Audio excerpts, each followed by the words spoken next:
Terve. Eipä ei. Vaan AMK driftiä. Tänään tulette näkemään tuo meidän salaisen matkustusarku historia ja myös vähän kuulemaan mitä sille on tarkoitus tehdä. Stäytyneet. Waterfall.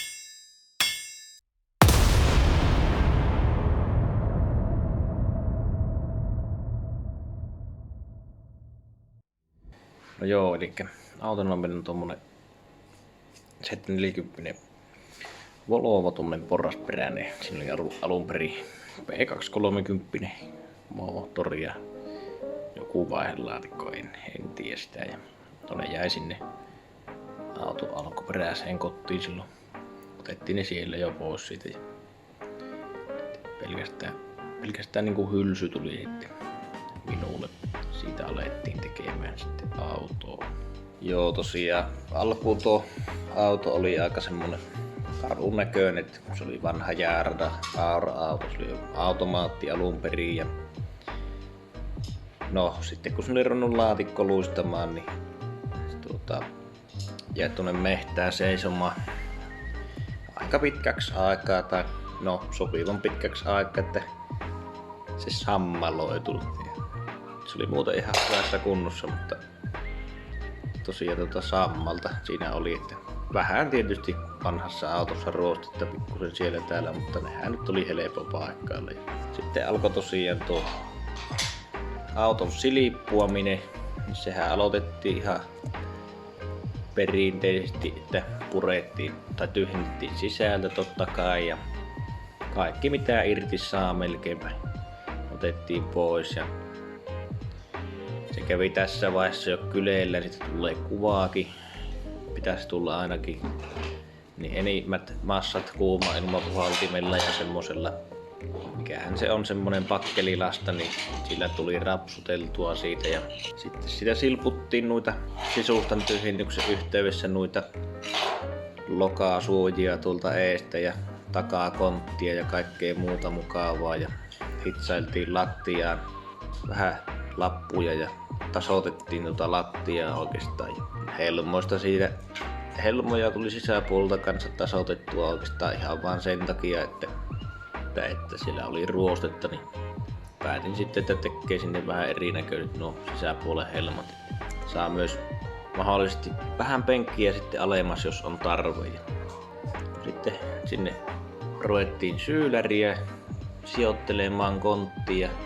Oikeastaan niin siinä oli 2 vaihtoehtoa, miten se tulee. Ja tarkoitus tosiaan aluksi, että se silleen nenälleen. No, sitten luovuttiin. Ja tässä vaiheessa minä sitten päätin, että mä pitää sitä tuo kohattu hylly pois. Ja sehän sitten lähti näppärästi rälläkällä ja puukkosahalla muistakseni. Ja sitten se siinä vaiheessa meni tuo syyläri tuolle selälle niin kuin kaikilla muillakin. Ja samalla päätettiin myös, että takaikkunasta tulee tuommoinen, en muista ulkoa paljonko se on, mutta semmonen, sanotaanko, että aika tuommoinen kapea malli, että tuommoinen ohut malli. Että eipä sitä varmaan toivottavasti pakille tarvitsekaan, niin ei sillä ole niin väliä sitten. Saa tuolta katolta sitten sitä ihan raidista ilmaa, ei tarvitse auton alta koittaa sitten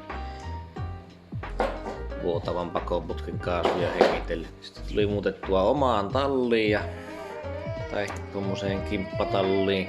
Tiimiläisen kanssa on meillä tuommoinen talli ja ihan ensimmäisenä kippasi auton kyleelleen sielläkin ja siinä alkoi sitten rälläkellä massan poistaminen pohjasta vielä loput mitä oli kotona jäänyt siihen.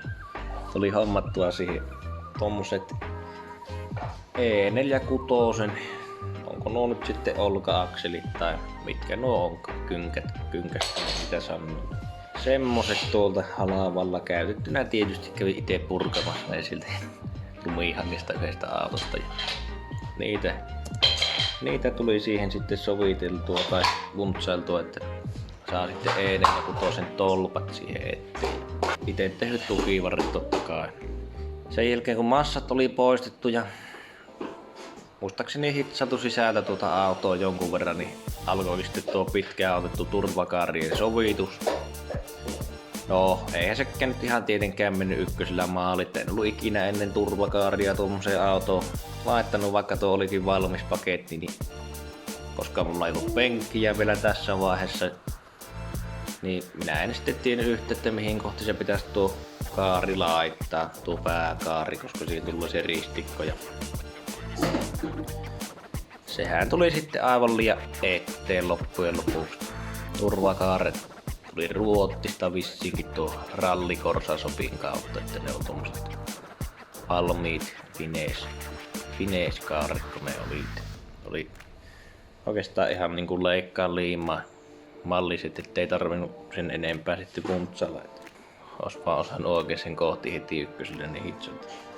Siinä vaiheessa kun älys, että se on mennyt aivan liian eteen tuo turvakaari, niin piti ruveta sitten vähän puntsailemaan, että mitä sitä tekee. Ja ei kun auki ja siirtymään taaksepäin. Tuli tehtyä tuonne takapenki jalkatillaan tuonne takaovien viereen sitten tommoset upotukset, mihin tuli sitten laput, mihin sai hitsattua ne kiinni. Olisi ollut varmaan parempi, jos ne olisi nostanut paljon ylemmäs ja vienyt ihan tosi paljon taimaa, mutta ne on nyt tuommoiset ja ne toivottavasti ihan asiassa ajaa. Sitten alkoi tuo korisarrin tekeminen tosiaan ja en olisi ikinä uskonut, miten iso homma se on tehdä tuommoisena handmade-työnä tuommoinen korisarri. Se oli kun ekkaa kertaa lasikuilu vähän räpeilteli tai lotraili, niin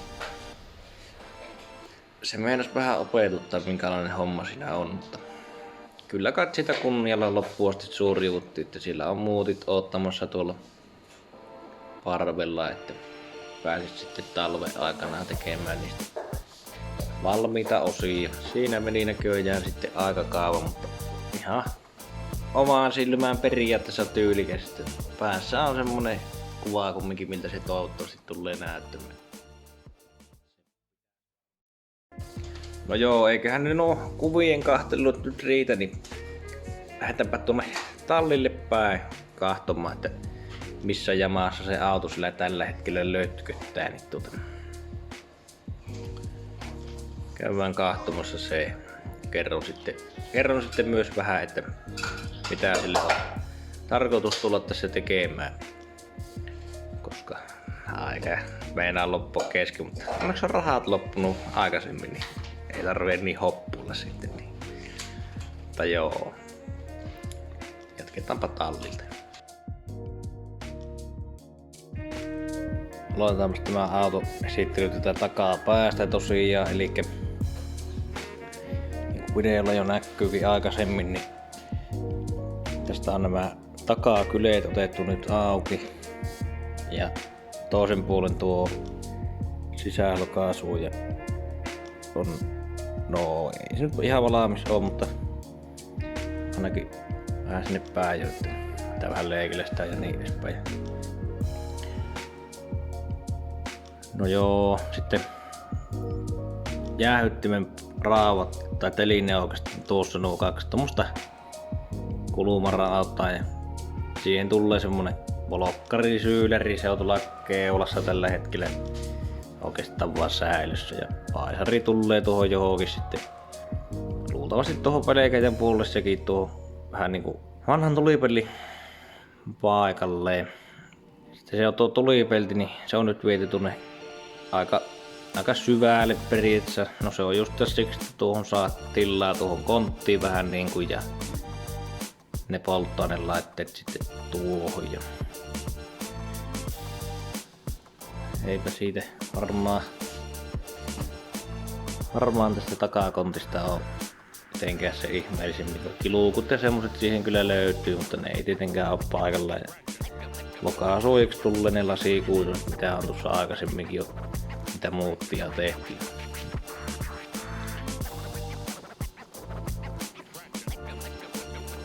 No niin, ja sitten mennäänpäs vaan tonne eteenpäin, niin takaovet tässä ainakin vielä säilyy ihan ovina, mutta ne nyt jää lokasuojien alle sitten ja ne on sitten siellä. Ja akku tulee, jos akku ei tule konttiin, niin se tulee luultavasti jonnekin tänne. Varmaan johonkin tuohon kohti suunnilleen. Tuonne noin ikään. Aika varmasti. Koska kumminkin ajaa itestä, niin sais painoa mahdollisimman paljon tuonne pelkäjän puolelle, niin se olisi hyvää. Kojeen lauta siellä on tällä hetkellä tuo vakio tommonen silivottu, mutta tuo ei sinne tule jäämään. Että joko sitä koitetaan saada vielä vähän kojelaavan näköistä tai sitten sit otetaan vaan muotti, kun siinä on kaikki reijät oikeassa kohti ja niin edespäin. Kaaret on oikeastaan ihan paria putkea valmiit. Kattoristikko on tekemättä vielä tällä hetkellä, koska se oikeastaan ootti vaan tuota. Elikkä jakkaraa, että tietää, että minkälaisen ristikon pystyy tekemään, mutta sitten tuossa sääntökirjaa lueskellessa se taisi selvitä, että eipä siihen olekaan kuin yksi vaihtoehto, mutta kyllä se siihen on nyt kumminkin käy. Ja tässä sitten vielä, että penkin kiinnikkeet siinä on kuskin penkille tehty, mutta pelkäjän penkille ne on tekemättä, kun ei ole ihan vielä tietoa minkälainen penkki siihen tulee, jos alkuun tulee ollenkaan. Ei varmaan joku jakkara tulee, mutta en tiedä mikä. No, tuolla nyt rattiakselinteliinit on vielä tekemättä ja se on niinku suunnilleen siinä kohti, missä sen pitääkin olla, mutta se varsinainen kannake on vielä tekemättä. Polkimet on vakiot, patsi kaasupoli, joka tulee olemaan ihan alusta asti sähköinen. No joo, ikkunat sitten on tietysti pleksiä tulevaisuudessa, mutta se on sitten sen ajan mulle, niitä pääsee edes leikkelemään. Sitten mennään vaikka tuonne eteen etupyörä koteloon kahtelemaan, niin sieltähän puuttuu vielä oikeastaan kaikki. Tukivarsia minä oon sinne tehnyt jo ainakin tälle puolelle. Se on kesken, mutta toivottavasti videon kuvausiltana niin pääsee jo alustaamaan lailemaan eteen paikalle, niin tietää, että onko ne hyvät vai joutuuko niitä vielä muokkaamaan ja niin no. Sittenpä se selviää oikeastaan, että joutuuko muokkaamaan vai ei, niin edespäin. Alustahan tässä tulee sitten olemaan tosiaan niin E46 P-maarin, koska eteen tulee semmoset E46 olka-akselit, kun mikä siinä nyt oli alkuperäinen syy, mutta ehkä se on se 5 kertaa 120 jakoa ja se, että se tuntuu helpommalta hakkeenhalavalla semmoset olka-akselit, mihin saa isoja jarruja ja niin edespäin, kun ette rupee siihen Volvon tolppaa hitsaamaan tai Volvon nappaa hitsaamaan niitä tolpan kiinnikkeitä ja semmosia. Moottorina tosiaan on tommonen BMW niin M50 P25, koska on ihan vaan koska niin se pitäisi olla ihan hyvä moottori. Suht vakiona olla jo aika passelipeli tämmöiseen touhuun. Se varmasti asiansa ajaa siellä, ja sille, eiköhän sille tulla toivottavasti jos tuolle moottorille, tai jos ei tuolle moottorille, jos se nyt vaikka sattuu jostain sitä lojahtamaan, kun se on omiin pikkukätöisiin sinne värkkäilty tai olikin seuraavalle moottorille, niin eiköhän se tuo valmistajan moottorilla tulisi luultavasti samanlainen pysymään. Sillä on jatkeena semmonen dieselin pikku ZF. Sitä mallia minä en nyt kyllä suoraan sanottuna osaa tähän saanut. Semmonen minkä nyt pitäisi ehkä alkuun jotain kestää. Semmonen se on. Välijäähyttimet ja muut lauhuttimet tulee tuohon keulaan ja sitten tuo syydäri tosiaan tulee tuonne konttiin. Muuta vaan ihmeellistä siihen ei varmasti tule. Se on semmoinen. Konehuoneessa siihen on niinku näkyykin niin pakosarja jo vähän aloiteltu ja oikeastaan tuo moottorikin on semmonen niinku ei ulkoisesti, mutta sisäisesti aika valmis kampe. Se on tehty tuossa jonkun aikaa sitten ja no siitä nyt ei ehkä siitä... Ei, oli se sitten tuolla sosiaalisessa mediassa kuvia, kun se tehtiin. Vähän parempaa laakeria sitten. Miten se nyt meni? Oliko se pakonokkana, imunokka, kun se oli? Niin se taisi olla semmoinen passeli sinne. Joo, 40 superi tulossa ainakin alakuun kylykit. Ollut setti. Katsotaan sitten miten se pelittää. Kyllä se varmaan jotenkin pelittää, mutta katsotaan sitten. Kun varallisuuksia saatu taas kerättyä, niin jotain parempaa hinta sinne mahdollisesti toivottavasti tulevaisuudessa sitten. Imusarjoja ja semmosia ei oo vielä. Ne tulee jossain vaiheessa Ruotsista sitten. Jospa se syksyllä vaikka toivottavasti kävi sitten. Se on ainakin semmonen tavoite. Jos ei pääse ajamaan, niin jos vaikka pääsis edes pihalla pyöräyttämään lenkin, se olisi ihan positiivinen juttu. Eipä siinä. Se on semmonen peli. Ei nyt ainakaan vielä mikään kuvan kaunis ole, mutta jospa se joku päivä olisi.